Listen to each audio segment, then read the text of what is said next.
Hello everyone, welcome to complex engineering. हमें पता है अडियाबैटिक प्रोसेस एक ऐसा प्रोसेस होता है जिसमें जब वॉल्यूम में एक्सपेंशन होता है तो उस केस में जो टेम्परेचर होता है वो ड्रॉप कर जाता है।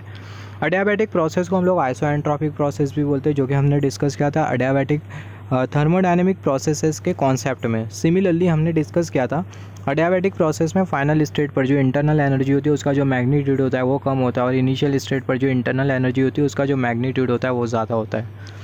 तो इन शॉर्ट अडियाबैटिक प्रोसेस में जब वॉल्यूम में एक्सपेंशन होता है तो उस केस में जो टेम्परेचर होता है वो ड्रॉप कर जाता है। ये अभी हम लोग समझेंगे with the help of Maxwell first thermodynamical relation.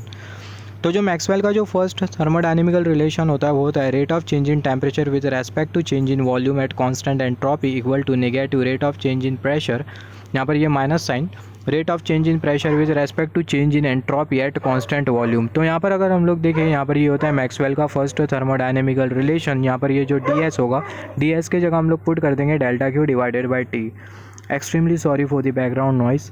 यहाँ पर हमने कंसिडर किया ये है थर्मोडायनेमिक सिस्टम और ये जो थर्मोडायनेमिक सिस्टम है वो टी टेम्परेचर पर है और ये थर्मोडायनेमिक सिस्टम को हमने डेल्टा क्यू हीट प्रोवाइड किया जिसकी वजह से इसकी एंट्रोपी में इंक्रीमेंट होता है डी एस। तो हम लोग लिख सकते हैं delta Q divided by T, ये बराबर में होगी डी एस के,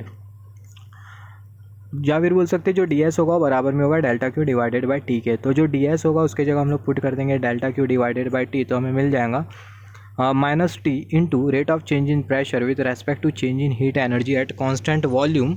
और सिमिलरली यहाँ पर हमें मिलेगा rate of change in temperature with respect to change in volume at constant entropy. यहाँ पर ये टर्म आपको क्या इंडिकेट कर रहा है? ये जो टर्म है वो इंडिकेट कर रहा है rate of change in temperature with respect to volume at constant entropy. ये जो टर्म है वो हमें इंडिकेट कर रहा है rate of change in temperature with respect to volume at constant entropy. तो अगर हम लोग देखें, हमें पता है अडियाबैटिक प्रोसेस में जो एंट्रोपी होती है वो होती है कांस्टेंट, और अडियाबैटिक प्रोसेस में टेम्परेचर और वॉल्यूम दोनों के बीच का रिलेशन भी हमें पता है, जैसे कि मैंने डिस्कस किया थोड़े टाइम पहला। वॉल्यूम में अगर एक्सपेंशन होता है तो उस केस में जो टेम्परेचर होता है वो ड्रॉप कर जाता है। तो यहाँ पर ये वाला जो टर्म है वो हमें इंडिकेट कर रहा है डिक्रीमेंट को। इसका मतलब ये वाला जो टर्म होगा वो नेगेटिव होगा, ये वाला जो टर्म होगा वो नेगेटिव होगा। तो जो नेगेटिव साइन है हम लोग ये वाले टर्म के साथ कंसीडर कर सकते हैं और जिसको हमने यहाँ पर एज्यूम करते हुए चला। और यहाँ पर ये वाला जो टर्म है इसको नेगेटिव कंसीडर करने से पहला, या फिर ये जो टर्म है इसको नेगेटिव बनाने से पहला हमें ये देखना होगा कि जो टर्म है वो पहले से पॉजिटिव है या फिर नेगेटिव। अगर ये टर्म अगर पहले से नेगेटिव होता है तो उस केस में यहाँ पर हम लोग माइनस साइन नहीं एज्यूम कर सकते, मगर ये टर्म अगर पहले से अगर पॉजिटिव होता है तो उस केस में ये टर्म के साथ हम लोग माइनस साइन मल्टीप्लाई कर सकते हैं।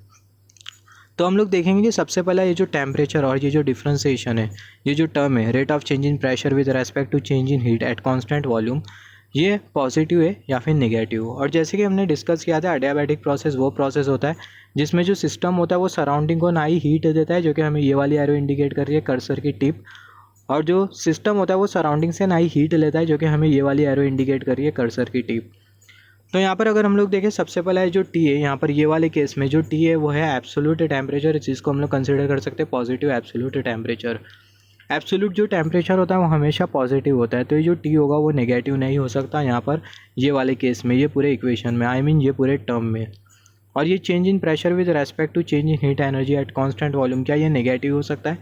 अगर ये पूरा टर्म अगर हमें डिक्रीमेंट को अगर इंडिकेट करेगा तो ये नेगेटिव नहीं होगा, और अगर ये पूरा टर्म अगर हमें इंक्रीमेंट को अगर अगर ये पूरा टर्म अगर डिक्रीमेंट को इंडिकेट करता है तो ये जो टर्म होगा वो होगा नेगेटिव। मगर अगर ये पूरा टर्म अगर इंक्रीमेंट को इंडिकेट करता है तो ये जो टर्म होगा वो होगा पॉजिटिव, और ये जो टेम्परेचर है वो भी है पॉजिटिव, हैंस यहाँ पर हम लोग माइनस साइन कंसीडर कर सकते हैं। तो यहाँ पर अगर हम लोग देखें, अभी हम लोग देखेंगे जो टर्म है rate of change in pressure with respect to change in heat energy at constant volume, ये पॉजिटिव है या फिर नेगेटिव? तो ये पॉजिटिव होना चाहिए। पॉजिटिव क्यों होना चाहिए? तो सबसे पहले अगर हम लोग देखें जो वॉल्यूम होगा वो कांस्टेंट होगा, वॉल्यूम कांस्टेंट है, और प्रेशर में change with respect to change in heat energy.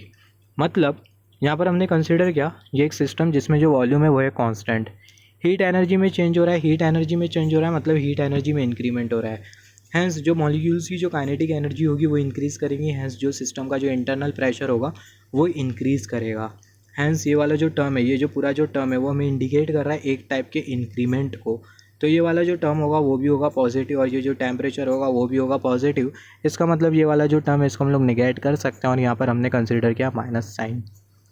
तो यहाँ पर हमने जो अडियाबैटिक प्रोसेस है उसको हमने समझा मैक्सवेल के फर्स्ट थर्मोडायनेमिकल रिलेशन के हेल्प से।